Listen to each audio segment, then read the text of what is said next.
Buenos días. Buenos días, presidente. Ánimo, ya falta menos.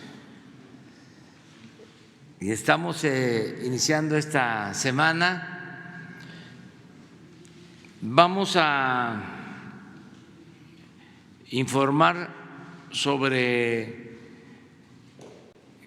quién es quién en el cumplimiento de las medidas sanitarias. Acuérdense que se acordó, llegamos a ese acuerdo de que el lunes se iba a informar, como lo vamos a hacer, sobre qué empresas están cumpliendo, cuáles no lo están haciendo. De acuerdo al informe preliminar que se presentó en la mañana, es muy satisfactorio destacar que la mayoría de las empresas y de los comercios están cumpliendo y que son muy pocos, es un porcentaje menor los que no cumplen. Pero espero que en estos días se pongan al corriente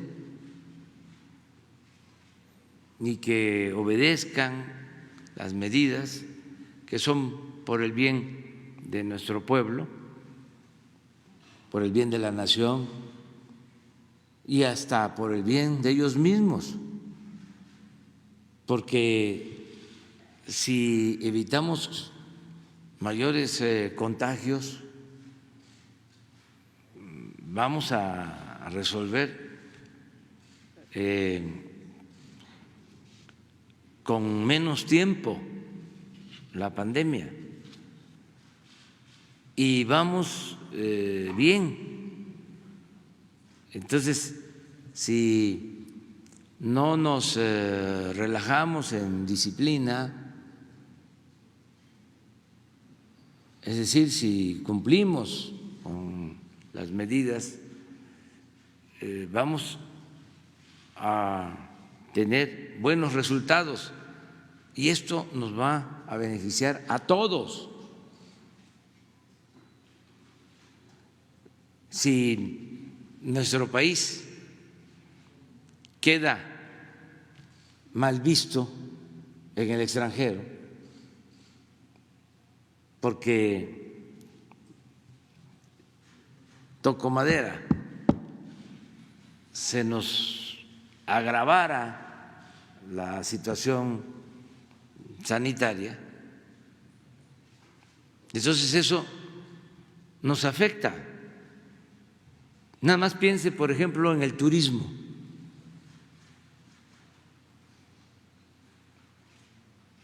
Si sale de control la epidemia en México, en las zonas turísticas, cuando regresemos a la normalidad en el mundo, se va a pedir información de dónde o a dónde ir.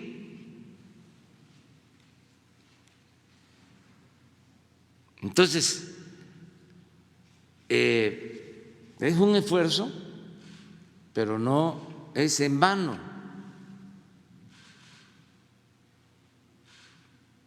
Y lo más importante, desde luego, es que no se pierdan vidas humanas, no solo lo material, pero también hasta en términos económicos.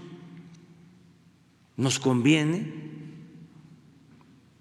que se respeten las medidas porque se están obteniendo buenos resultados y si seguimos así vamos a levantar la cuarentena y vamos a reactivar la economía y el daño económico va a ser menor.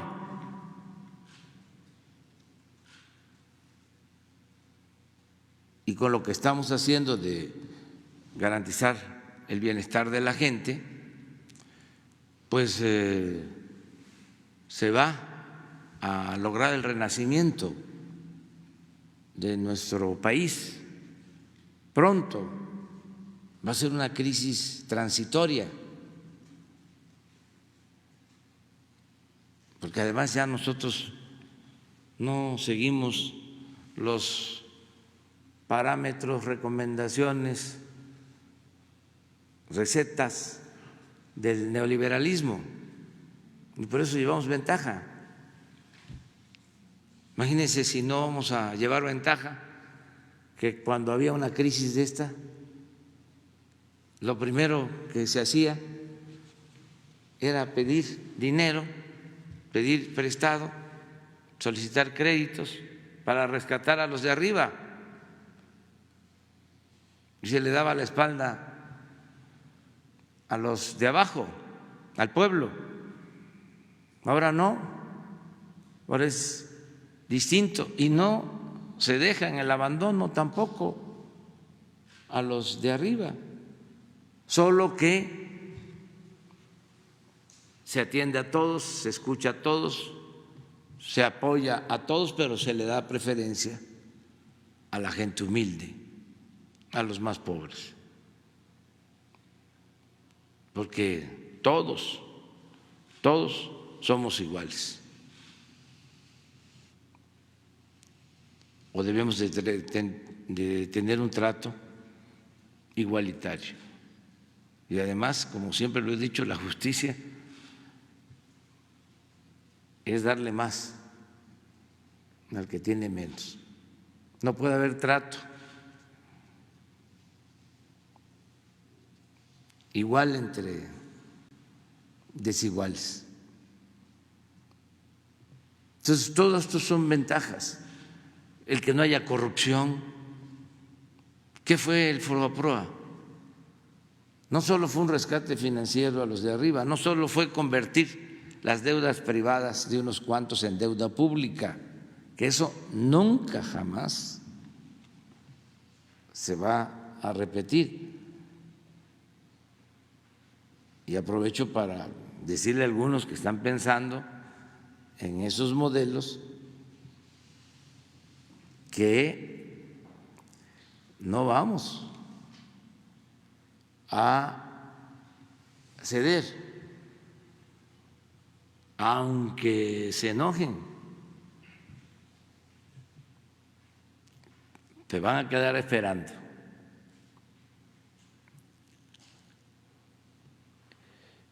Aparte de que costaba muchísimo el rescate de los de arriba, el Fobaproa como 19% del llamado Producto Interno Bruto. Todavía se está pagando. La verdad que nos afectó 2 décadas.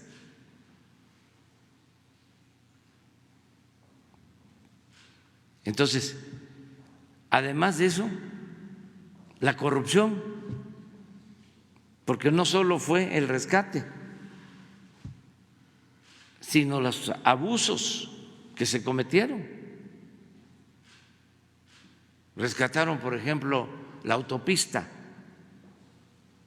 México-Acapulco.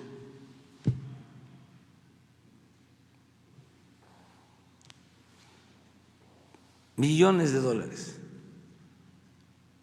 Pero además, los avalúos que hicieron, los modificaron, los alteraron para pagar más, también miles de millones de pesos, todo con cargo al erario. Solo por poner un ejemplo. Eso está documentado, lo que les estoy expresando. Entonces, no. Ahora que el Banco de México ha decidido destinar unos fondos para apoyar a la pequeña, a la mediana empresa, hay que tener también mucho cuidado que en efecto sea la pequeña y la mediana empresa. No vaya a ser para rescatar empresas que desde antes del coronavirus ya tenían problemas financieros. Mucho cuidado, porque el Banco de México es autónomo y debemos de respetar sus decisiones, pero sus reservas no son del Banco de México, ni siquiera son del gobierno, son de la nación. Y así, todos los créditos hay que cuidarlos, porque si no se cargan a la hacienda pública. Ahora sí que se tienen que pagar con presupuesto público, que es dinero del pueblo. Y habría que debatir primero sobre a quién rescatar en el caso de que se usara dinero del presupuesto o se contrataran créditos. ¿A quién rescatar? ¿A las grandes corporaciones, los grandes bancos, o rescatar al pueblo? Es interesante el debate sobre esto.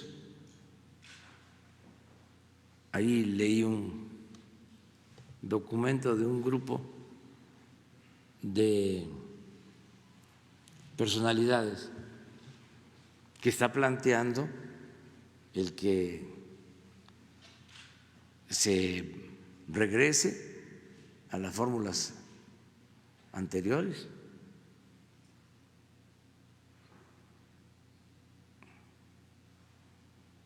Extrañan, añoran, tienen nostalgia por el neoliberalismo. Los entendemos y los respetamos, pero en México hubo un cambio. Ya no es más de lo mismo lo que se aplica. Entonces, aclarar eso, y se van a dar a conocer los resultados de la supervisión que se hizo sobre empresas, comercios, con mucha objetividad, con mucho rigor. Más que la sanción económica, es el exhorto, el llamamiento a que se corrijan las malas prácticas por el bien de todos. Nada por la fuerza, todo por la razón y el derecho.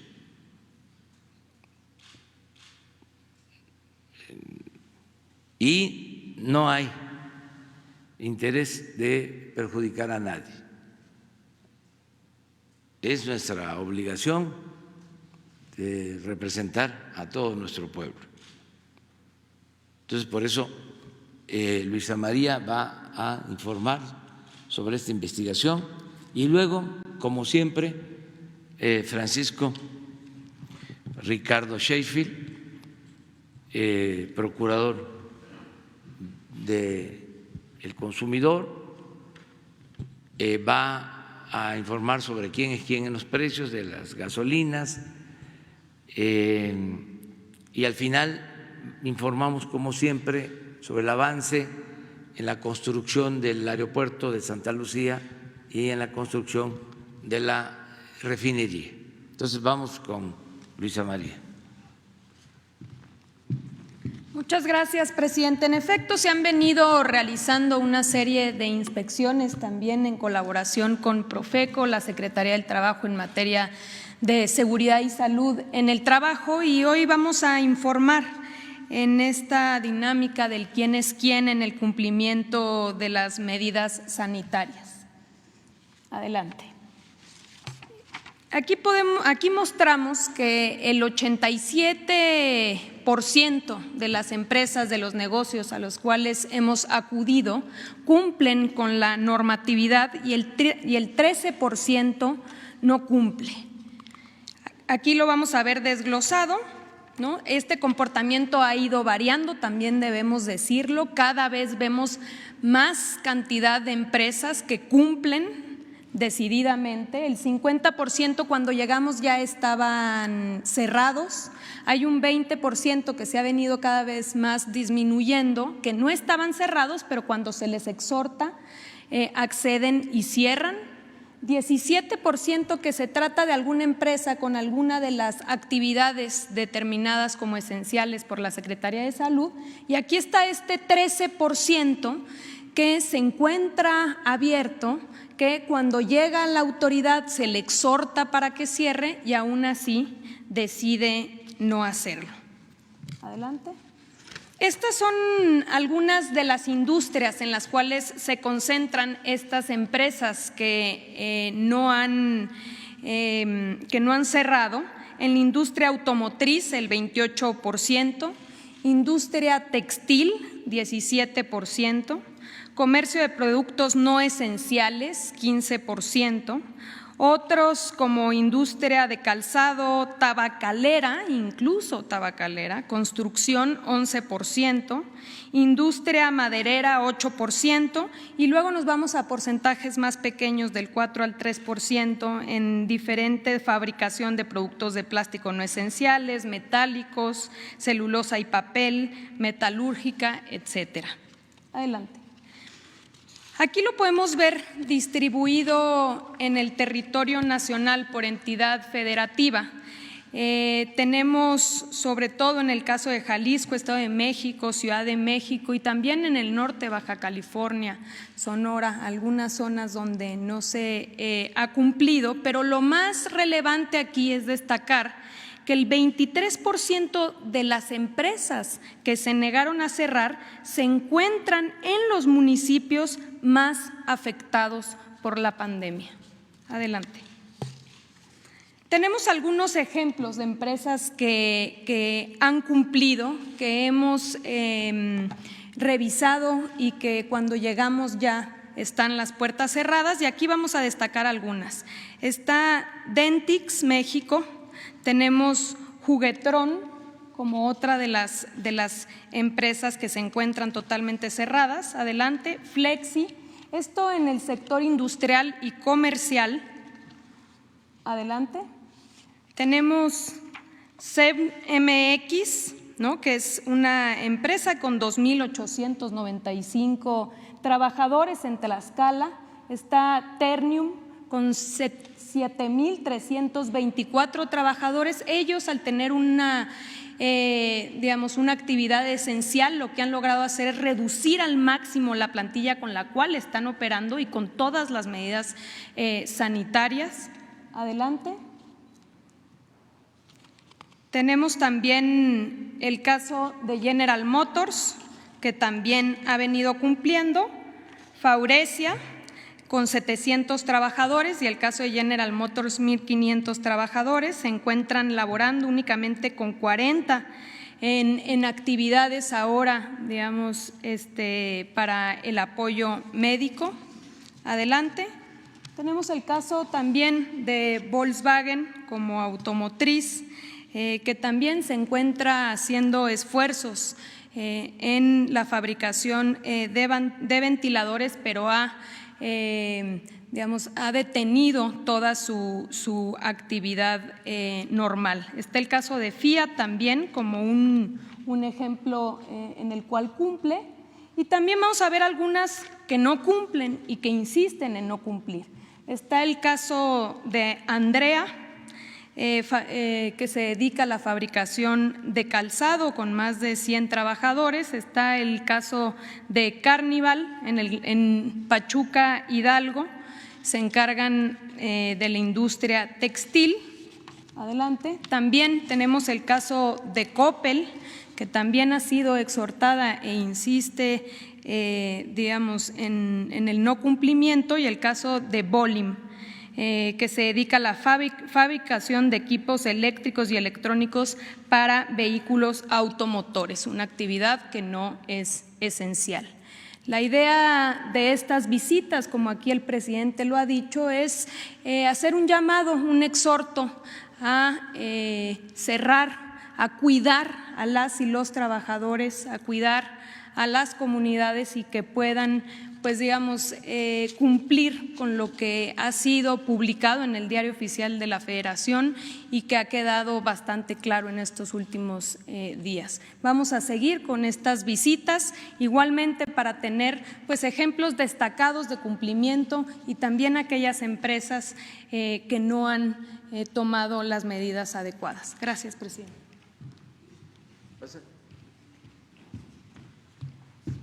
Buenos días, señor presidente. Buenos días a todas y a todos ustedes. Quienes quieren los precios de las gasolinas, en la gasolina regular tenemos el precio más alto en gas Telchac, en Telchac, Puerto Yucatán, 17 pesos con 50 centavos por litro, con un margen de 3.98. Pueden ver que en la gasolina regular, en relación a la semana pasada, el precio más alto bajó significativamente.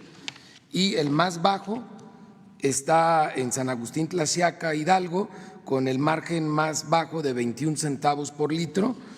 Servicio Tlaxiaca SADCB, 13 pesos con 39 centavos el precio al público.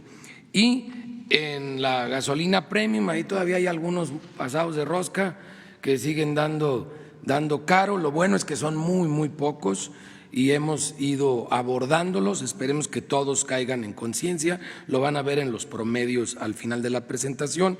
Autoservicio transversal de Hermosillo, Sonora, con un precio al público de 20 pesos 99 centavos y un margen nada más de 5 pesos con 4 centavos por litro, mientras en contraste la premium más económica con el menor margen lo encontramos en Veracruz, en combustible Portes Gil, 13 pesos con 21 centavos el litro al público, un margen de 46 centavos. En el diésel, Grupo Petrolero Ashley en Ostotiparquillo, Jalisco, 21 pesos 45 centavos por litro, 4 pesos 22 centavos de margen, mientras que Digasol en Zapotlán de Juárez, Hidalgo, con un precio al público de 16.90 por litro y un margen de 69 centavos son la opción más baja con el margen más bajo. Si lo vemos por marcas, como lo habíamos mencionado la semana pasada, y no hay una gran diferencia en los promedios por marca entre quien da más caro y quien da más barato. Sin embargo, de todos modos se puede hacer una diferenciación y los más caros siguen siendo Chevron, Arco y Redco. Petro-7 subió al cuarto lugar de los más caros. Oxogas bajó, cosa que se agradece, mientras que los más baratos siguen siendo Móvil, Repsol, Total, y la más económica en promedio en todo el país es el Grupo G500. Y vemos los precios otra vez hubo una baja en promedio en esta semana para colocar el promedio nacional del diésel en 18.98, el de la gasolina premium en 16 pesos 51 centavos y el de la regular en 15 pesos 34 centavos. Así, a través de la app de litro por litro pueden ustedes valorar en esos precios quienes están cercanos o por abajo de ese promedio y se vuelven para nosotros como consumidores la mejor opción para ir a cargar combustible. Seguimos con las verificaciones en todo el país. Ustedes recordarán que la semana pasada señalamos algunos que no se dejaron colocar sellos, otros que no se dejaron verificar. Sin embargo, en esta semana, con el apoyo de la Guardia Nacional, en un operativo conjunto con la CRE y la ASEA, atendimos primeramente 184 denuncias presentadas en esta semana a través de la app, a través de 171 verificaciones o visitas. Solo una en esta semana no se dejó verificar y movilizamos 28 bombas. La que en esta semana no se dejó verificar fue Gasoltlax 3 en Tlaxcala, para que lo tomen en cuenta los consumidores de Tlaxcala, en Avenida Ocotlán número 1, y eso ya viene señalado en la app. Y como verificativos especiales que mencionaba hace un momento, estuvimos ASEA, CRE, la Guardia Nacional, que agradecemos enormemente su apoyo, y la Profeco, y estuvimos en Tulancingo de Bravo, Hidalgo, colocamos allí los sellos para inmovilizar 2 bombas. Estuvimos en León, Guanajuato, se pusieron bravos mis paisanos, es en servicio Las Ilamas, en León, Guanajuato, pero ahí tuvimos que pedirle en ese momento que nos acompañaran representantes de la Fiscalía General de la República. Entonces ese operativo ya con presencia de la Fiscalía finalmente pudimos colocar los sellos. Igual hicimos en operativos en Nayarit, San Luis Potosí, Jalisco, Michoacán, Oaxaca, el Estado de México, Puebla, Veracruz y Yucatán, con Guardia Nacional también en Nayarit y Zacatecas, donde inmovilizamos instrumentos en Cuauhtémoc, Zacatecas, una semana muy intensa de trabajo. En Tlaxcala, no esta que mencioné, esta la vamos a abordar con la Guardia Nacional en esta semana, pero en Tlaxcala, Óscar Cervantes López es el dueño de la gasolinera, donde inmovilizamos 2 instrumentos que no había permitido él que se colocaran los sellos. Vamos a ver los precios en la app, que no toman en cuenta el margen. Como ustedes recordarán, la más barata de la gasolina regular, 12 pesos con 76 centavos en Cintalapa, Chiapas, y es de la franquicia Repsol. Y en Centro Tabasco, 12 pesos 93 centavos de Costco. Las más caras, Shell en Puerto Vallarta, Jalisco, 17 pesos con 49 centavos, y en Hermosillo, Sonora, Real Fuel, 17 pesos 29 centavos. Para la Premium, la más barata, 13 pesos 19 centavos, franquicia Pemex en Canacín, Yucatán, y 13 pesos con 23 centavos, franquicia de Repsol, la anterior franquicia Pemex en Cintalapa de Chiapas.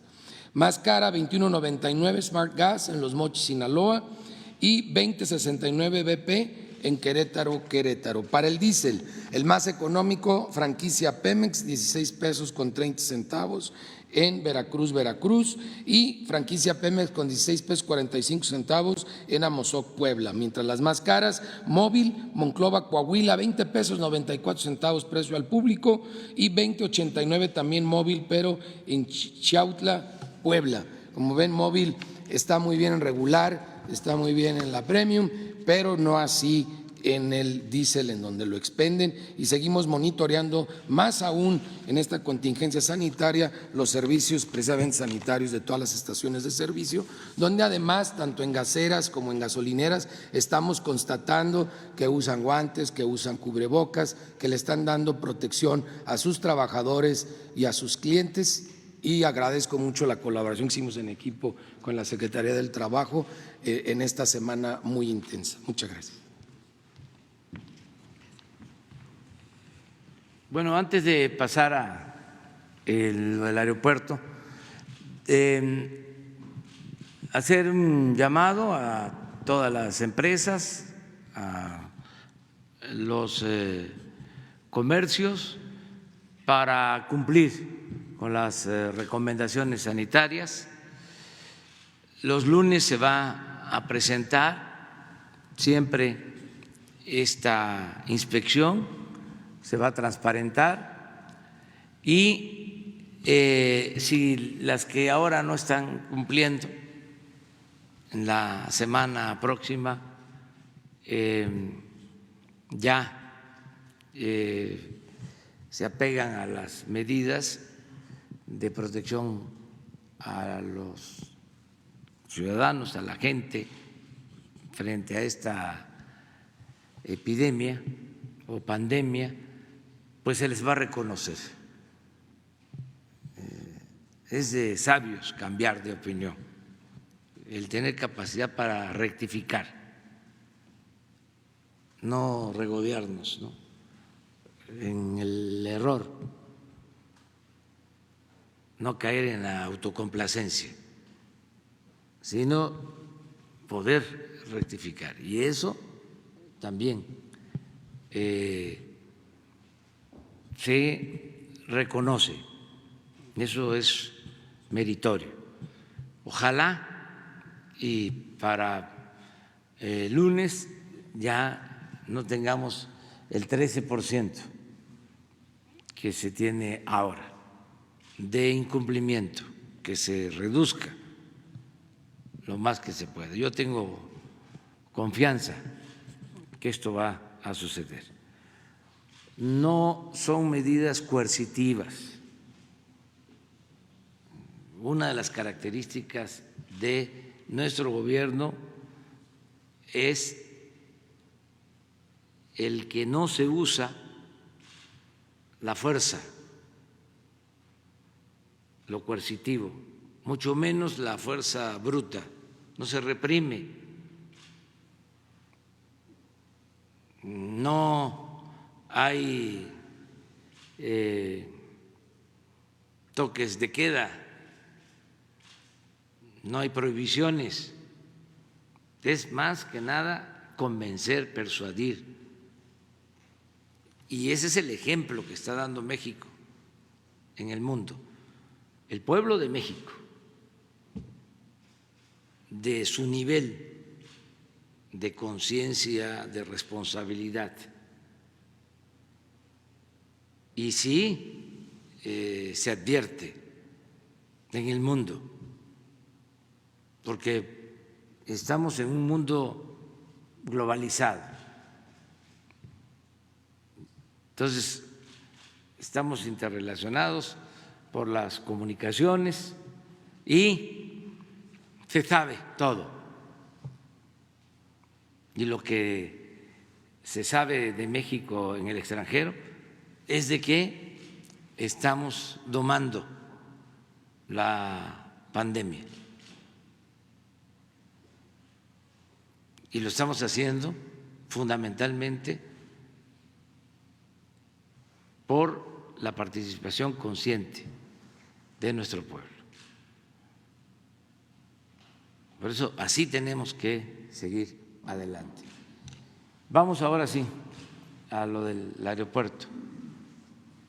La Secretaría de la Defensa Nacional informa los avances en la construcción del Aeropuerto Internacional Felipe Ángeles al 27 de abril de 2020. El proceso de materialización de todos los frentes del nuevo aeropuerto es realizado de manera simultánea.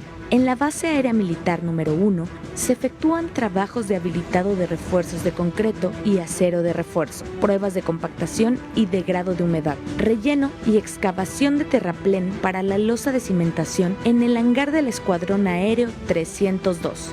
La vialidad y barda perimetral. Se realizan actividades de excavación en caja, relleno con material de préstamo, acarreo y compactación de material, colocación y habilitado de acero, colado de concreto y montaje de dovelas. En las redes hidráulicas y sanitarias generales se realiza el armado de acero de refuerzo en 2 tanques de almacenamiento de agua potable y la construcción de 3 plantas de tratamiento de aguas residuales. Se realiza en el estacionamiento y terminal intermodal de transporte terrestre el habilitado de acero para armado de cimentación, colado de plantillas, excavación y acarreo de material. En la torre de control y servicios, extinción de incendios y edificios administrativos se continúa el habilitado de acero para estructura de muros. Inició la colocación de ductería y preparaciones para las redes eléctricas y colado de losas de cimentación en CEI, principal y secundario.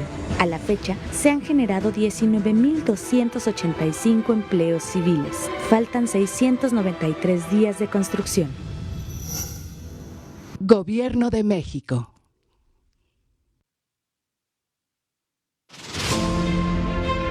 Como cada semana vamos a hacer el reporte, hoy estamos en la supervisión semanal de todas las pilas de construcción de cada planta y vamos avanzando.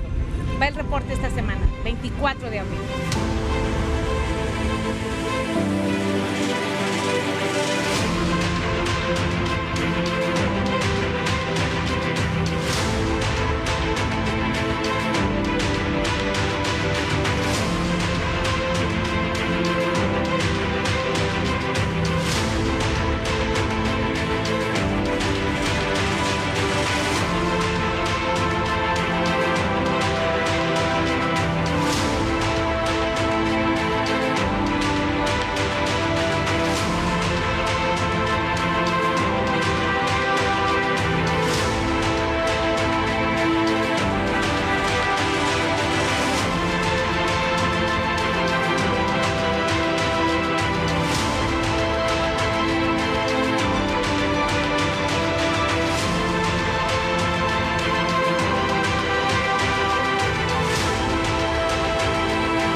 Muy bien, así estamos.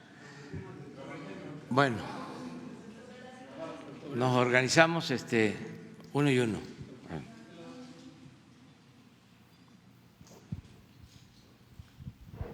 Hola, presidente. Hola. Buenos días, presidente. Gaspar Vela, de la Octava. Preguntarle a la Secretaría del Trabajo si en algún momento se van a imponer sanciones a empresas que reincidan en este incumplimiento de las normas sanitarias. Y también, por otra parte, preguntarle a algunos especialistas, algunos abogados han advertido que es inconstitucional este decreto publicado la semana pasada por el presidente López Obrador. ¿Cuál es la postura de la Secretaría del Trabajo en ese sentido? Y si ha recibido algunos reclamos o algunas quejas por parte de funcionarios de este decreto, secretaria.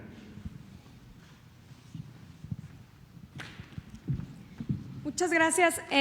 Se realizan estas verificaciones, estas inspecciones, y en el momento en el cual se identifica que hay un incumplimiento en las normas de seguridad y salud en el trabajo, se inicia un procedimiento administrativo y también a su vez se da vista a la Secretaría de Salud y en su caso al Ministerio Público por si pudiese haber algún tipo de delito, pero digamos es una serie de inspecciones que de manera ordinaria se realizan ahora en este contexto digamos del COVID-19, pero que se realiza por parte de la autoridad laboral en materia de seguridad y salud en el trabajo. Y lo siguiente, lo que hemos venido planteando y el propio presidente planteó, que se trata de medidas voluntarias, ¿no? que pues serán determinadas por cada una y cada uno de los funcionarios de este gobierno, que la enorme mayoría, al ser parte de un proyecto de país, un proyecto de nación, entiende perfectamente lo que significa, lo que estamos viviendo y en todo caso para qué se utilizarían esos recursos. Nada más, por último, preguntarle al procurador Sheffield, ¿qué pasa con las escuelas privadas, con las colegiaturas, procurador? ¿Se deben pagar estos meses de marzo y abril a pesar de que, bueno, los alumnos no están presencialmente en las escuelas? Bueno, los alumnos no están presencialmente en la escuela, sin embargo, estamos hablando de escuelas privadas. Y en estas escuelas privadas, una gran cantidad de ellos está recibiendo clases a distancia, por un lado. Por otro lado, la escuela está pagándole a todos sus trabajadores y como papás, pues queremos que cuando regresen a clases estén ahí también los maestros. En consecuencia, de acuerdo a la publicación que se hizo en el Diario Oficial de la Federación, la contingencia sanitaria es un caso de fuerza mayor. En el caso de fuerza mayor, de acuerdo a la situación de cada colegio, no cambian las obligaciones de las partes, pero sí se modifican. Y lo que hemos estado haciendo, y esto ya ha sucedido en la gran mayoría de los colegios privados, es que entre papás y escuela negocian una quita, un descuento, el no cobro de recargos.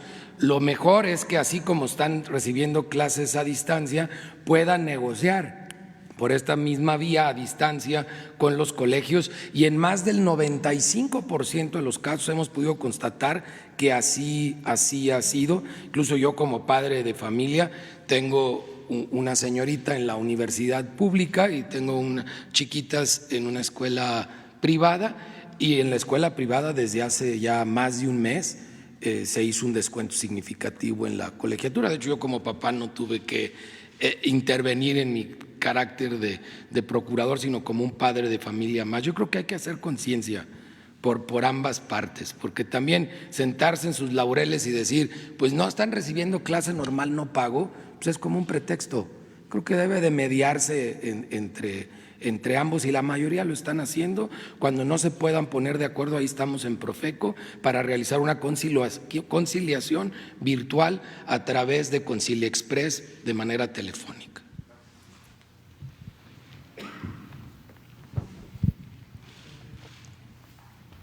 Y luego dos compañeras. Gracias. Buenos días, presidente. Esteban Durán, del Grupo México Publica Diario y Jalisco Publica Diario. ¿Cómo se va a enfrentar esta crisis que se avecina para después de esta pandemia, de esta contingencia? Los 25,000 pesos que se están dando de créditos para los negocios familiares, si bien van a funcionar, pero hay para los micros y medianos empresarios que dicen que no podrán sostener pues una planta de 20 trabajadores, porque tienen que, aparte de las nóminas que tienen que pagarles, hay que pagar renta, hay que pagar los impuestos, hay que pagar una serie de cosas. Entonces, que ellos necesitan de inmediato créditos de millones de pesos para poder sostener esta situación, y al mismo tiempo que ellos puedan también ayudar al gobierno federal para pagar todo esto, sostener los empleos e incluso también poder abrir más fuentes de empleo. Esa es la preocupación de los empresarios, presidente, de que ellos ven que se avecina una fuerte crisis tras esta pandemia, esta contingencia, y ven o preguntan cómo se van a poderles apoyar el gobierno federal. Es muy necesaria para ellos pues esta respuesta. Por otro lado, presidente, una pregunta al procurador sobre el aumento de los precios en la canasta básica. Estos se han estado dando en varias partes de la República, e inclusive el huevo no lo venden, hay otros productos como el azúcar que igualmente no lo venden, pues queriendo especular con ello. Gracias. Sí, mire, antier explicaba yo de que se va a proteger a todos y se está dando preferencia a los más pobres. Es un proceso de apoyo y bienestar de arriba, de abajo hacia arriba, de abajo de la pirámide social hacia arriba. Va a recibir más proporcionalmente el que tiene menos, pero se va a apoyar al 70%, se va a proteger de manera directa. Estamos hablando de 25 millones de hogares que cuando menos les va a llegar un apoyo. Van a haber domicilios en donde pueden llegar 3, 4 apoyos pero mínimo al 25%, a 25 millones de hogares, que es el 70% de todas las familias, van a tener un apoyo. El 30% restante, que ya estamos hablando no de la clase media y desde luego no de la clase media baja, esa está incluida. Esa es de la clase media alta y alta. También van a recibir apoyos. ¿Cuáles son estos apoyos? Bueno, primero, el poder vivir en un Estado de Derecho con libertades, el que haya paz, haya tranquilidad, el que no haya corrupción, si ellos se dedican a hacer negocios, que no haya influyentismo, que haya piso parejo, que puedan participar en la contratación de obras sin que tengan que dar sobornos. Eso es muy importante. El que se cuente con un gobierno austero, que no le cuesta mucho a la sociedad. No es un gobierno faraónico, ofensivo, en donde los funcionarios usaban helicópteros para ir a jugar golf o tenían aviones extravagantes. Entonces, todo eso es ayuda. Todo eso se traduce en que hay un cambio, un verdadero Estado de Derecho, porque antes lo que había era un Estado de chueco. La gente quiere vivir con legalidad, donde no hay abusos, donde no hay prepotencia, donde no hay privilegios. Eso todos. Y el atender también primero a los pobres significa paz social, significa gobernabilidad, significa que podamos caminar por las calles sin que nos roben, que no nos secuestren. No puede haber cosa peor que un secuestro, el privar por la fuerza de la libertad a una persona, lo que se sufre. Entonces, eso que se padece es el fruto podrido de un modelo neoliberal que se caracterizó por la desigualdad, por darles todo a unos cuantos, a una minoría, y abandonar al pueblo. ¿Qué otra cosa recibe el 30% de la población? Bueno, no hay aumento de impuestos, ni hay impuestos nuevos. ¿Qué hicieron en el sexenio pasado y en el antepasado? ¿Qué no aumentaron el IVA? ¿Qué no aumentaron el impuesto sobre la renta? ¿Qué no llevaron a cabo la llamada reforma fiscal, que fueron aumentos de impuestos? ¿A quién afectaban con los aumentos constantes en los combustibles? A todos. Incluso si nos atenemos a la brillante interpretación del anterior secretario de Hacienda,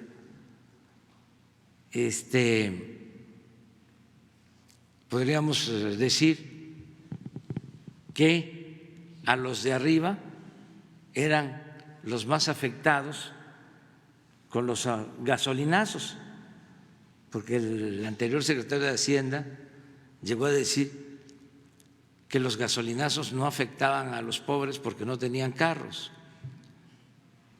O sea, por poco le sale una hernia en el cerebro, esa reflexión tan profunda. Pero ahora resulta que no hay aumentos en los precios de las gasolinas, ni en la luz, ni en el gas. ¿En qué otra cosa se apoyan los de clase media alta hacia arriba? El gobierno está llevando a cabo un programa de obras públicas importantísimo. Hablábamos ahora del aeropuerto. Sí, es el ejército el que está construyendo, pero el cemento es de Cemex, el fierro, las varillas son de la industria del acero de Monterrey. En la refinería son empresas también, ICA, entre otras, que están trabajando, que están también consumiendo bienes que se producen en México y que generan empleos en el país. Con la construcción del Tren Maya, pues son empresas las que están ya obteniendo los contratos para la generación de empleo. ¿Qué otra cosa ayuda también a los de arriba y a las pequeñas y a las medianas empresas? El que puede entrar en vigor, porque se hizo un trabajo, no fue así espontáneo, se hizo un trabajo político, diplomático, para que se aprobara y entrara en vigor pronto el tratado comercial con Estados Unidos, con Canadá, el poder tener acceso al mercado comercial económico más grande del mundo. Cuando hablamos de la industria de autopartes, de la industria automotriz, en México se generan 1 millón de empleos en todo el proceso, toda la cadena de la industria automotriz. Y eso se va a reactivar pronto, ¿sí? Y son empresas matrices, pero hay muchísimas empresas alrededor de esas empresas grandes que se benefician, empresas medianas, empresas pequeñas, así con la maquila en general y con otras actividades productivas. Entonces, sí estamos apoyando. Lo que pasa es de que ya no vamos, repito, a estar rescatando a empresas quebradas. Lo que ha sucedido, porque cuando fue a prueba, ni modo que hayan beneficiado a las pequeñas, a las medianas, beneficiaron a las grandes, muy grandes. Entonces, que tenga confianza a la gente, vamos a salir, es un modelo nuevo, porque lo que estamos diseñando es dispersar muchos fondos, inyectar mucho dinero para fortalecer la economía popular, familiar, y fortalecer la capacidad de compra, fortalecer el consumo. Si la gente tiene dinero, va a comprar, y esto va a ayudar a la reactivación económica. ¿Por qué se benefician, ¿sí?, las pequeñas empresas, los pequeños comercios, toda la industria en general. Lo peor que puede pasar es que la gente no tenga para comprar nada, que no haya consumo. Si existe demanda, va a haber oferta. Esto significa que va a haber producción. Entonces, de esta manera y con la llegada de inversión extranjera, la creación de empleos, con el tratado, estamos pensando que no va a tardar mucho la recesión, es decir, que va a ser una crisis transitoria, que se va a caer la economía, como también lo aclaro, se está cayendo en todo el mundo y va a haber pronto un resurgimiento económico. Esa es nuestra propuesta, el salir bien, sin dejar endeudado a México, nada más porque tenemos que pensar en las nuevas generaciones, tenemos que pensar en que los bienes, el patrimonio de México es de nosotros, de nuestra generación y de los que vienen detrás de nosotros. Por eso, lo de la crisis en la caída en el precio del petróleo sí afecta, pero también tiene una parte positiva, el cuidar nuestros recursos naturales, el que podamos sacar más provecho de nuestros recursos naturales, que no nos los agotemos porque pertenecen a las generaciones futuras, no solo a nosotros, y que ahora en el caso del petróleo pues lo procesemos todo en México, que aquí se procese toda la materia prima, que no vendamos petróleo crudo. Esto va a ser un incentivo para rehabilitar nuestras refinerías, seguirlas rehabilitando, porque tuvimos la visión de empezar desde el año pasado con la rehabilitación de las refinerías. Nos las dejaron en 32% de su capacidad de generación de gasolinas, de combustibles, 32%. Ya ahora ya las tenemos casi al 50% y tenemos más capacidad. ¿Saben cuál es la capacidad total de las 6 refinerías? Si no las hubiesen dejado caer como lo hicieron, tienen capacidad para procesar hasta 1.500.000 barriles. ¿Y cuánto necesitamos procesar para no comprar la gasolina en el extranjero?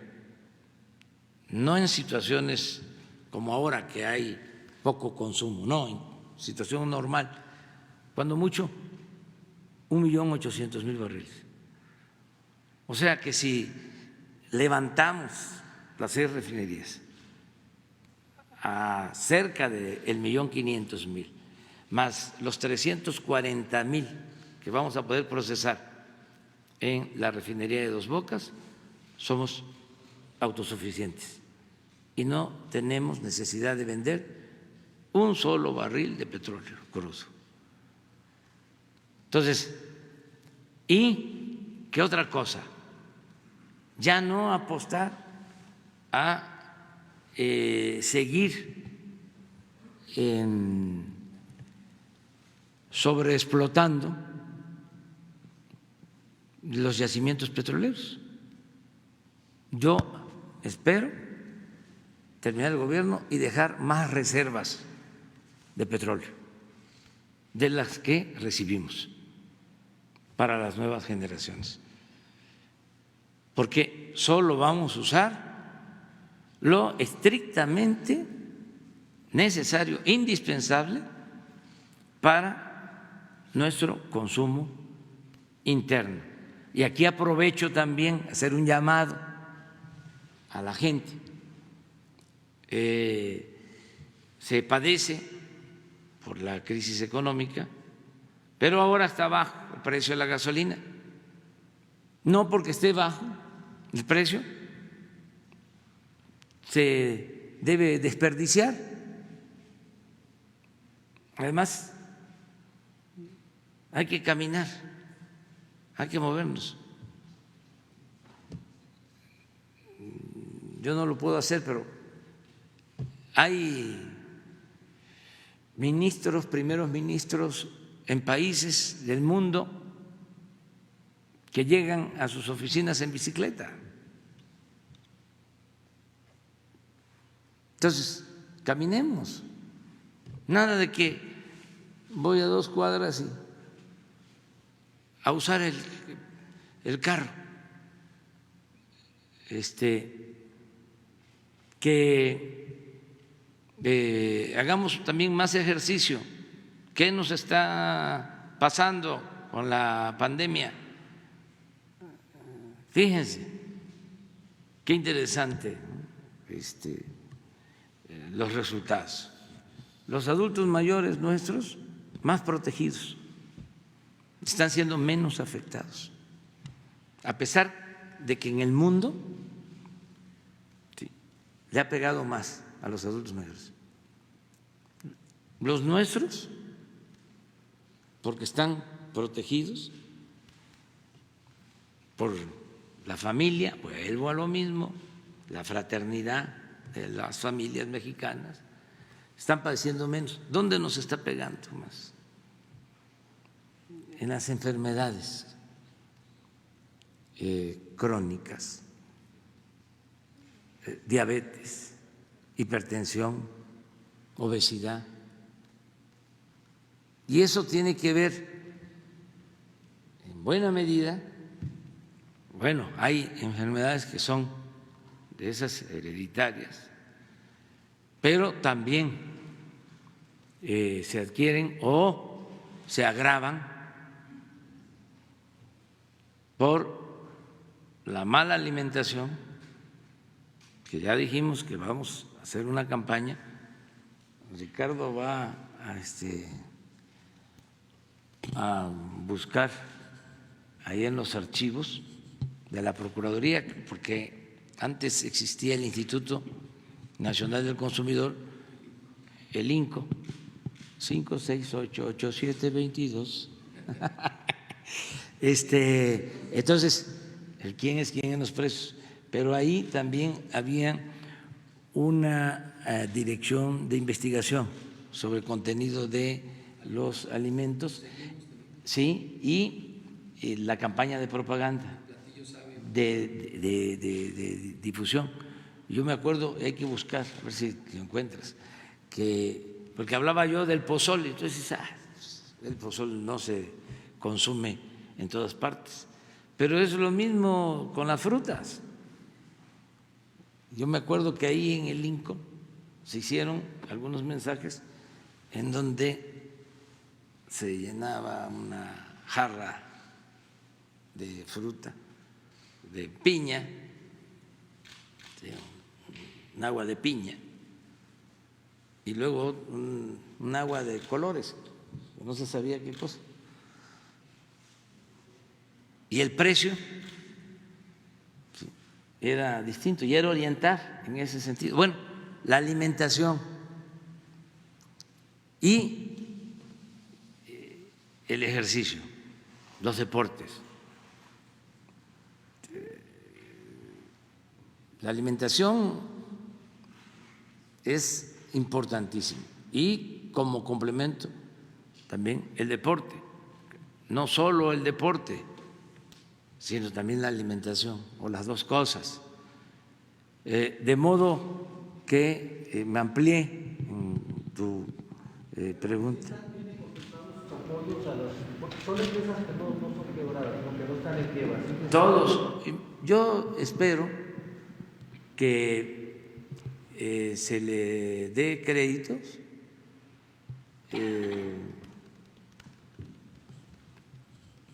a cerca de 3 millones de familias, tanto de pequeña empresa, por ejemplo, las que están en el Seguro Social, que tienen 5, que tienen 10 trabajadores, incluso las que tienen más también, se está ofreciendo ese crédito. Y es a todas, a todas. Son 900,000 empresas que tienen trabajadores en el Seguro Social. Esas 900,000 empresas tienen inscritos como a 21 millones de trabajadores, 21 millones de trabajadores están en el Seguro Social. Entonces, es para todas. Lo único que varía es el interés. La mayoría de esas 900,000 empresas, el 50% son pequeñas, que ocupan de 1 a 10 trabajadores.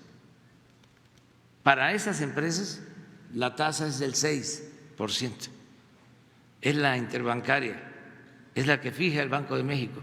Eso en ninguna parte, ningún banco da una tasa de interés así, que por cierto se están apuntando, se están inscribiendo y hoy comienza a dispersarse los fondos. Mañana, porque de 6 a 7 se está informando sobre este tema, mañana ya se va a poder decir cuántas de estas empresas han recibido en sus cuentas de cheque, donde manejan sus recursos, ya los 25,000 pesos. Eso por el lado de las empresas del Seguro Social. Aparte, otras empresas que no tienen trabajadores en el Seguro Social, del sector formal, del sector informal, van a ser 1 millón más. Aparte, taxistas de las ciudades más afectadas, meseros, comerciantes de tianguis. Vamos a informar bien de cómo se va a apoyar. Es que se usaba el discurso de las pymes para que los más grandes sacaran provecho. Y al final a las pymes no les llegaba nada y solo eran los muy grandes los que se beneficiaban.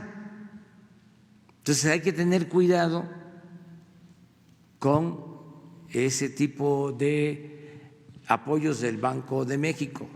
Lo estoy planteando porque seguramente los del Banco de México están escuchando o les van a comentar de que vamos a estar vigilando.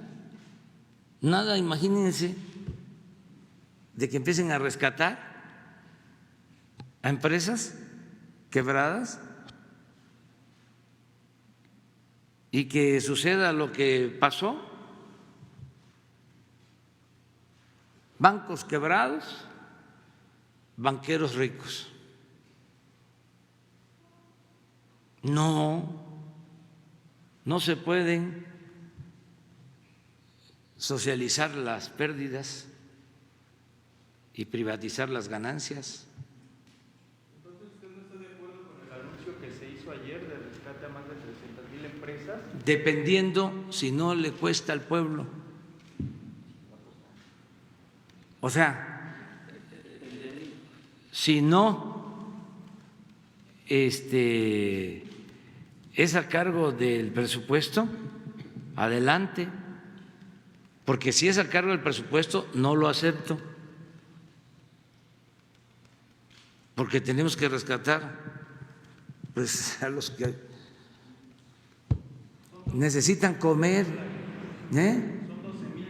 Sí, si no es con el aval del gobierno, no hay problema.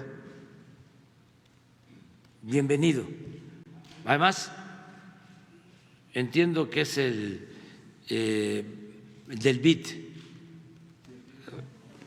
Adelante con las empresas. Nada más que no le cueste a la nación, porque nosotros no podemos avalar eso. O sea, yo no puedo obtener dinero para rescatar a un sector de la población cuando hay 60 millones de mexicanos en la pobreza. ¿Quién los va a rescatar a ellos? Eso es inmoral, es inhumano. Eso era lo que hacían en el periodo neoliberal y yo no me opongo, siempre y cuando no sea a costillas del erario. Sí está claro, ¿verdad? Porque no es convertir deudas privadas en deuda pública. Eso ya se terminó. Y cuidado también con querer disfrazar esas medidas diciendo no hay problema,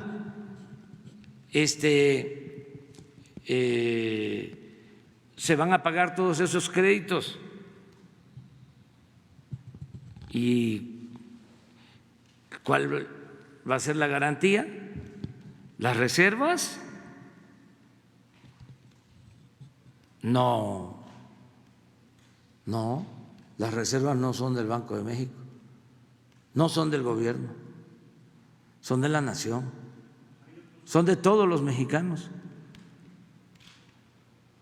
Es muy interesante el debate actual, porque la corriente neoliberal sigue empujando, pues ya salieron hasta personalidades a defender esto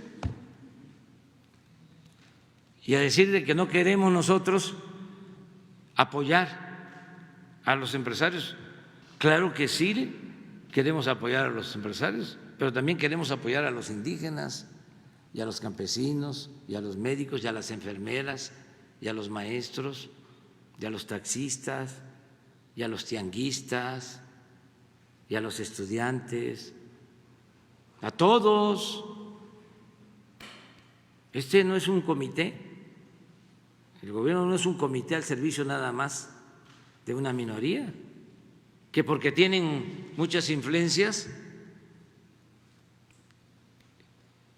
porque había un caballero poderoso, don Dinero, después se le empezó a llamar mercado, decían la mano invisible del mercado.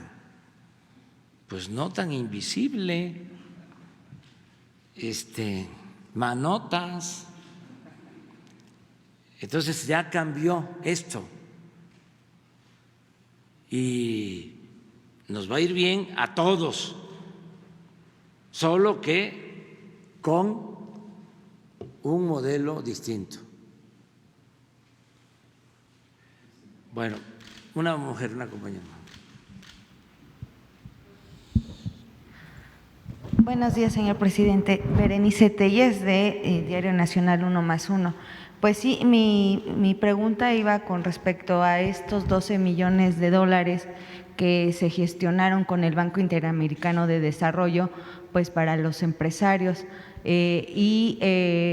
También preguntarle sobre el tema de las afores de los trabajadores que ante esta epidemia pues han caído, bueno, pues todo lo que tiene que ver con su sus ahorros, sus ganancias que están, se supondría que tendrían que estar produciendo en el banco. Sí. Y que, bueno, ¿cuál es la opinión precisamente de este acuerdo que se hizo con el Banco Interamericano de Desarrollo y que se necesita el aval además de la Secretaría de Hacienda y Crédito Público? Sí, ese aval no podemos nosotros otorgarlo, porque no queremos endeudar al país y queremos rescatar primero a los más necesitados. Acerca de los afores, va a haber momento, pasando esta situación de inestabilidad económica, va a haber momento para revisar lo que se hizo en el periodo neoliberal de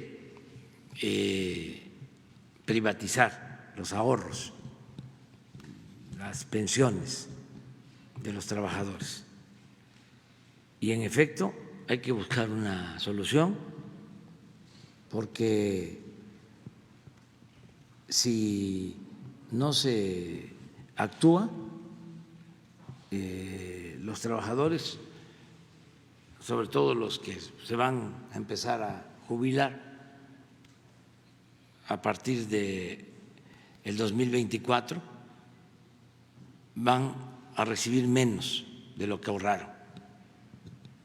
Eso es un tema preocupante. Por ejemplo, eso requiere de un rescate. Entonces, ¿cómo le vamos a hacer ahí? Y además, no me gusta mucho el modito de que se pongan de acuerdo y quieran imponernos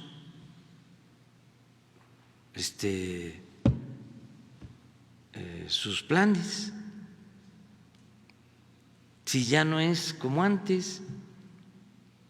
Antes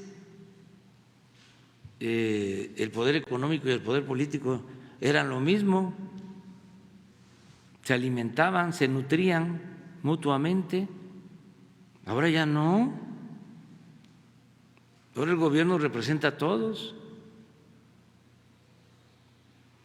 Hay una separación entre el poder económico y el poder político.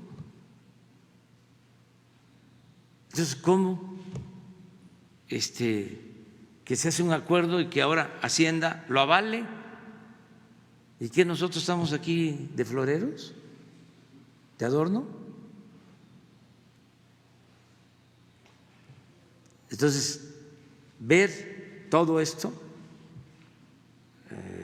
es protegernos como nación, además no dar ninguna oportunidad a la corrupción, porque todo esto lleva acompañado. Esa política neoliberal siempre se hace acompañar de la corrupción.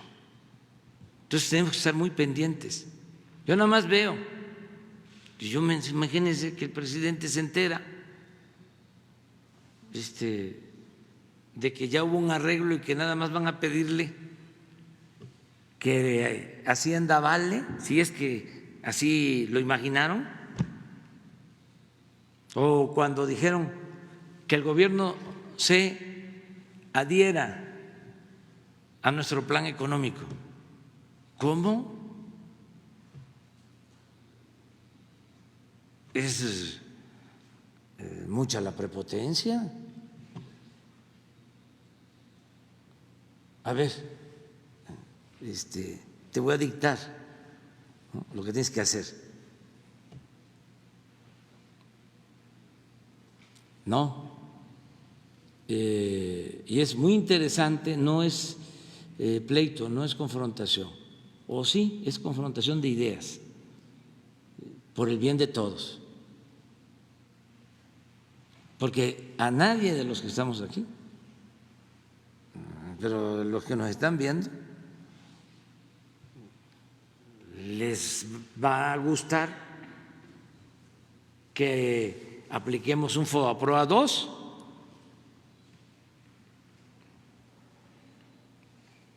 A ver si la gente quiere que el gobierno se endeude para rescatar a un grupo. Claro que tienen argumentos, desde luego, nosotros también, que hay que mantener la planta productiva, nosotros queremos mantener la planta productiva, pero no así. Eso ya se probó y resultó un desastre para el país. No vamos a regresar a lo mismo. Por eso hubo un cambio. Imagínense nosotros que nos enfrentamos al FOBAPROA. Me acuerdo que he estado yo de dirigente de un partido que ya no puedo mencionar y me entrevisté con el presidente Zedillo y le dije antes que nada, ya lo estaban diseñando, el modelo, ya lo estaban iniciando, ya lo estaban poniendo en práctica, pero todo el mundo calladito, no se sabía. Y yo quería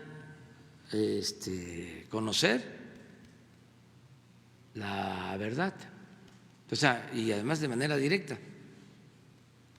Y en una de esas en la plática le digo, oiga, está mal el que se vaya a rescatar a los de arriba,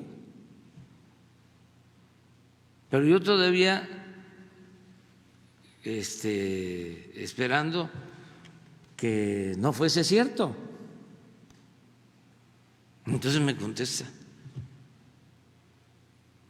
¿y qué quiere? ¿Que se caiga toda la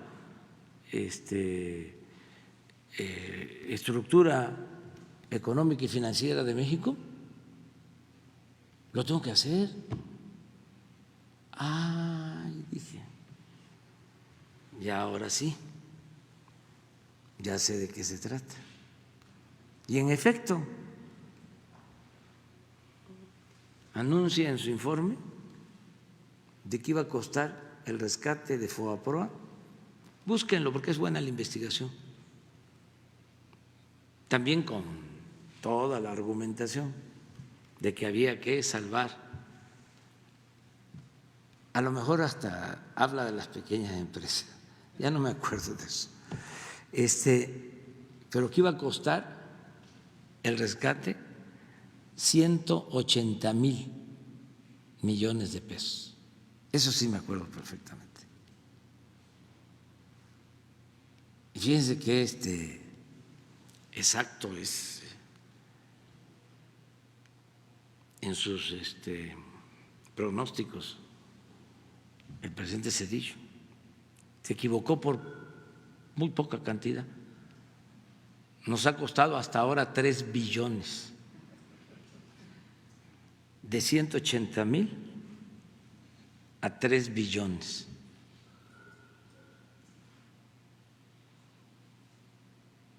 Entonces, ya cuando pase esto, que va a pasar, vamos a ver lo de los Afores. Es un compromiso que tengo, de que no porque a mí ya no nos va a afectar, o sea, ya no voy a estar en el gobierno, lo voy a dejar eso. Tenemos que buscar una salida más adelante, porque esto precisamente lo inició Zedillo, esto de los Afores. Entonces va a empezar a afectar a partir de 2024 hacia adelante. Más o menos. ¿Cuándo se aprobó? Un poco antes, porque ya hay algunos es la ley del 97 y a partir de ahí se hacen las cuentas individuales. Es la ley del 1997 y a partir de ahí ya son las cuentas individuales. Entonces, hay que ver el tiempo de jubilación a partir de ahí. Esa es la respuesta. A partir de la contingencia, incluso hay bancos que les están otorgando, les permiten a los trabajadores sacar dinero de su ahorro. Entonces, esto les aumenta el tiempo que tienen que trabajar y pues el dinero que está produciendo. Sí, pero eso lo tiene que ver cada trabajador y lo tiene que analizar, ¿sí? Y ver su situación futura también. O sea, sí hay un problema de origen, ¿sí? Sí fue una reforma estructural, pero para perjudicar a los trabajadores. Entonces, sí revisar eso. Otra compañera. Buen día, presidente. Daniel Escobar, de Atiempo.tv. Preguntarle sobre las empresas que están mencionando que no están acatando estas disposiciones federales y, bueno, en plena fase 3 de esta pandemia en Quintana Roo, simplemente en Puerto Cancún, ahí es un desarrollo exclusivo. Se está denunciando que se draga en plena pandemia pues arena para este desarrollo exclusivo, además de que, bueno, pues de acuerdo con una investigación periodística del 22 de abril, se indica que este desarrollo, bueno, pues está en marcha a pesar y se autorizó desde 2017, a pesar de algunas observaciones que se hicieron en materia ecológica, porque, bueno, pues se habla de una zona de potencial anidación de tortugas marinas. Primero, preguntarle, por un lado, si van a hacer esta revisión de que, pues justamente están aprovechando que no hay ni turistas para hacer este tipo de actividades, y por otro lado, si van a revisar los permisos, si están de acuerdo, porque además estaría ligado con un expresidente priista. Bueno, Sí, tomamos nota. De hecho, varias de las visitas, inspecciones que se realizan son producto de quejas de los propios trabajadores, por ejemplo, que están trabajando de alguna manera siendo pues obligados, ¿no? Porque saben que si no van pueden perder su empleo. Entonces vamos a tomar nota de este caso en específico. Otras más de las visitas se hacen de manera ordinaria, pero lo cierto es que sí hemos visto que estas empresas, muchas de ellas incluso están pues como lo decíamos aquí, en municipios donde hay altos contagios, entonces es bastante, digamos, pues por eso merece tanto la pena la responsabilidad del cumplimiento y hemos estado insistiendo. Entonces vamos a tomar nota de este asunto y también que se sepa eso, que a través de las propias quejas estamos recibiendo información, incluso las propias empresas muchas veces cuando se trata de alguna industria donde son competencia, pues cierra una y dice, oye, ¿qué pasa con mi competencia que no está cerrando? Entonces hemos venido avanzando porque la gente se protege y los trabajadores protegen también, se protegen entre ellos. Y por la cuestión del lado de Semarnat también preguntarle si van a hacer esta revisión. Le vamos a pedir a Jesús que tome nota para pedirle al doctor Víctor Manuel Toledo que se haga pues un reporte de cómo está la situación de esta empresa.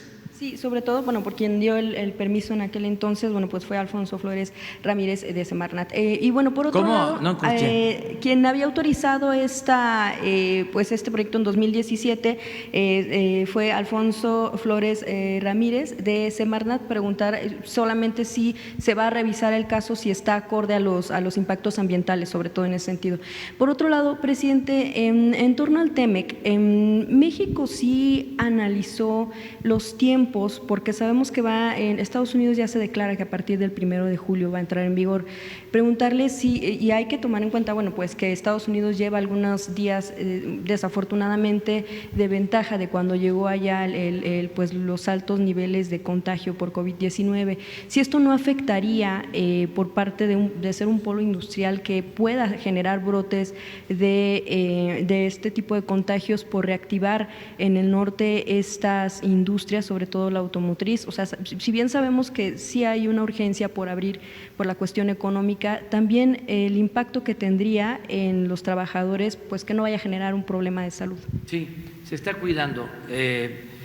Estamos en comunicación con el gobierno de Estados Unidos porque sí son cadenas productivas y ellos no podrían abrir sus plantas si no se abre en México, en algunas plantas que producen insumos, partes, ¿no?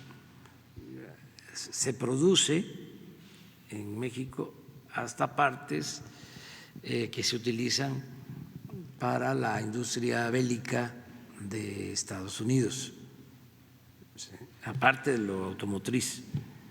O sea, hay una integración. Entonces, se está trabajando de manera conjunta.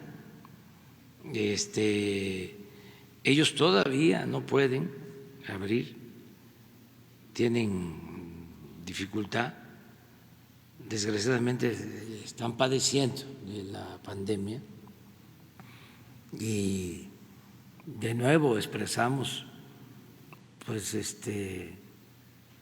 nuestra solidaridad y nuestras condolencias porque han perdido la vida muchos estadounidenses, mexicanos también, que viven, trabajan en Estados Unidos. Entonces, eso, tanto ellos como nosotros, lo estamos valorando, lo estamos tomando en consideración. Y se va a buscar el mejor momento. Es cosa de conseguir los equilibrios entre lo sanitario y lo económico. Y sí se puede.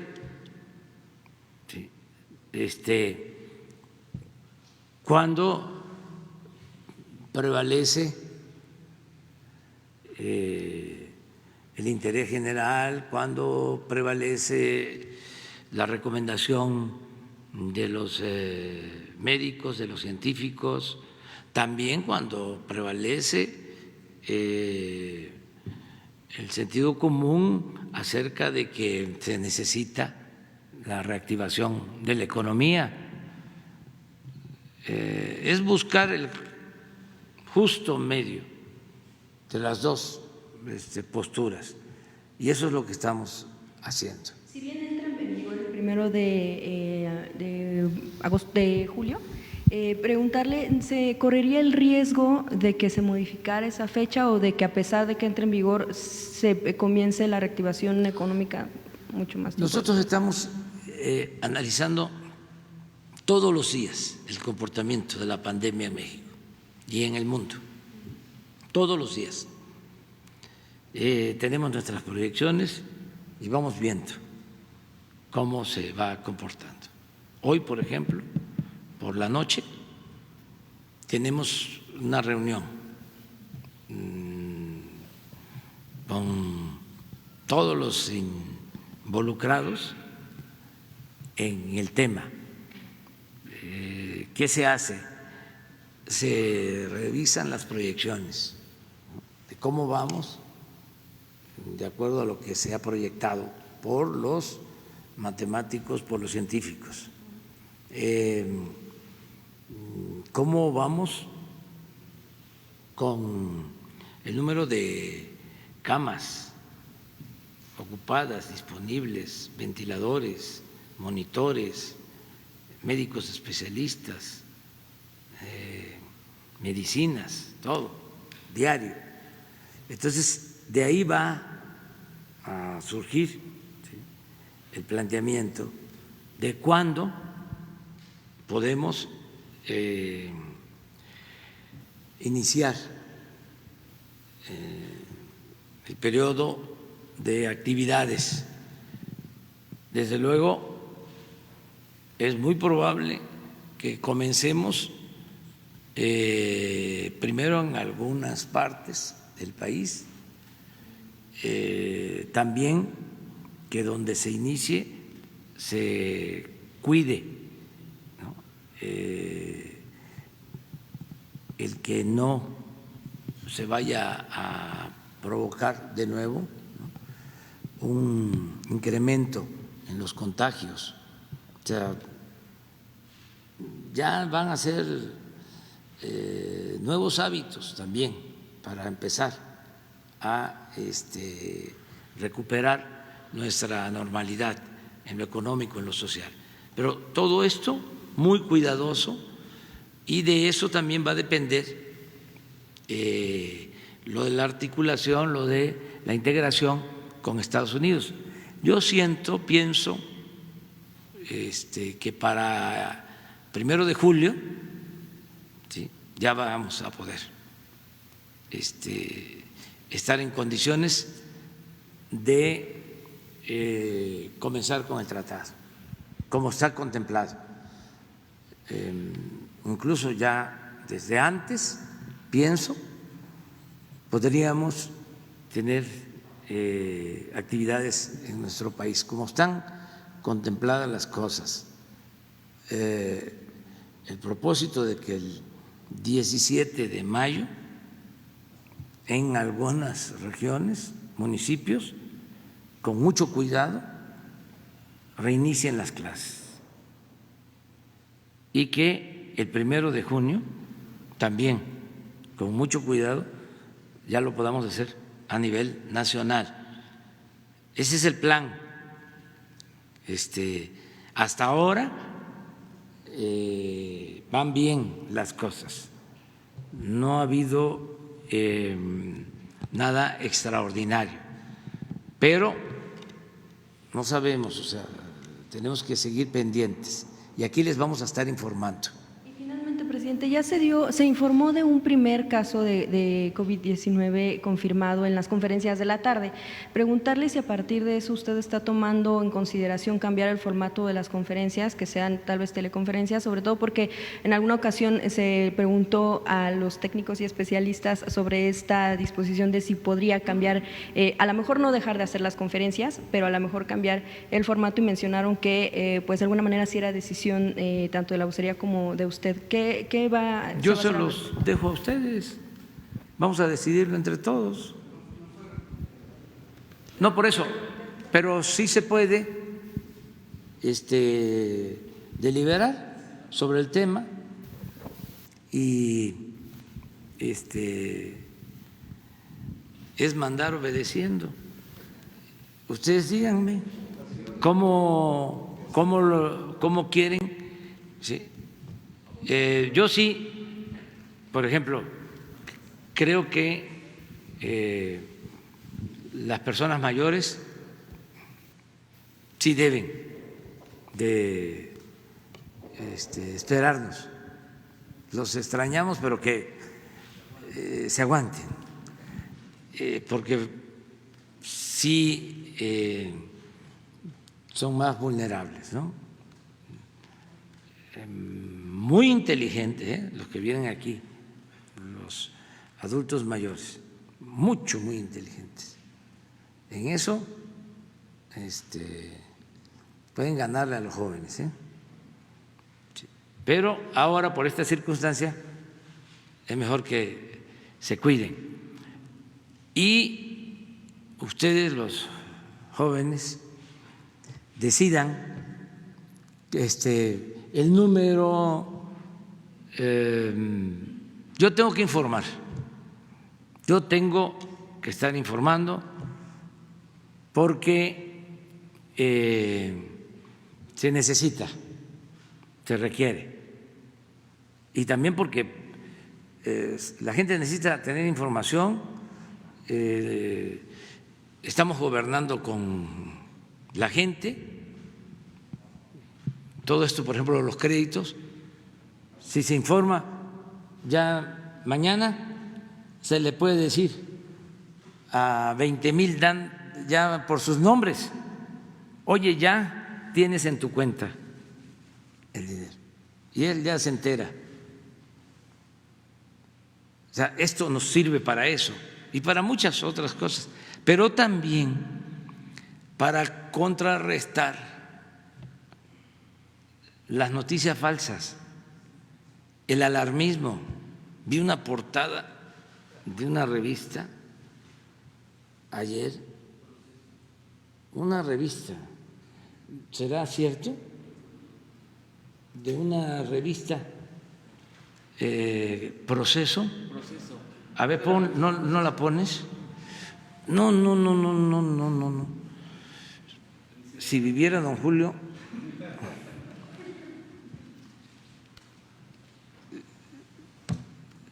se volvería a morir.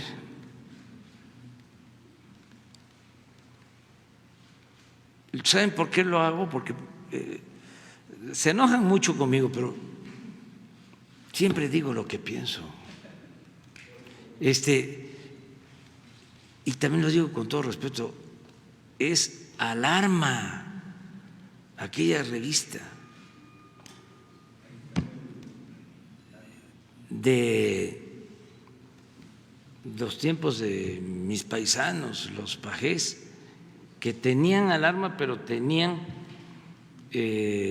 hoy, siempre, y muy buenos periodistas. Don Regino le hizo una entrevista a Francisco Villa antes de que lo asesinaran, que es de lectura obligada, pero tenían o había ese tipo de revistas, ¿no?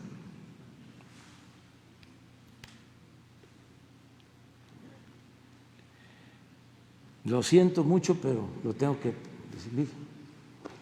Es como metiendo un cuerpo, ¿no? ¿A dónde? ¿A un horno? ¿Ah? A un crematorio. Miren eso.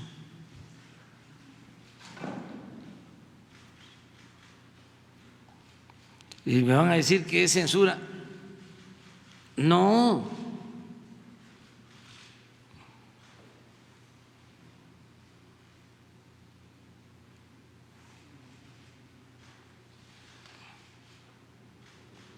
Y ofrezco disculpa, pero no lo puedo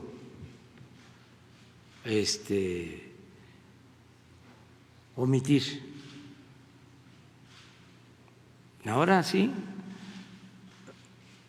rienda suelta al análisis. ¿Está bien? Es libertad de expresión por encima de todo, sin escrúpulos morales, sin ética.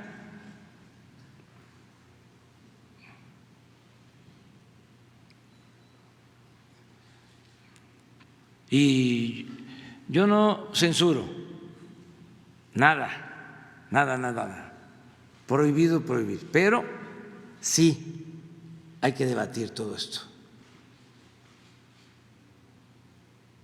Es lo mismo de los que no cumplen con las reglas sanitarias. No es nada más el que se les multe, eso hasta se ríen, les produce cosquilla. No, que aquí se diga, es mejor. Entonces ya, porque ya está fuertísimo. Nos vemos mañana. Adiós. Nos vemos mañana.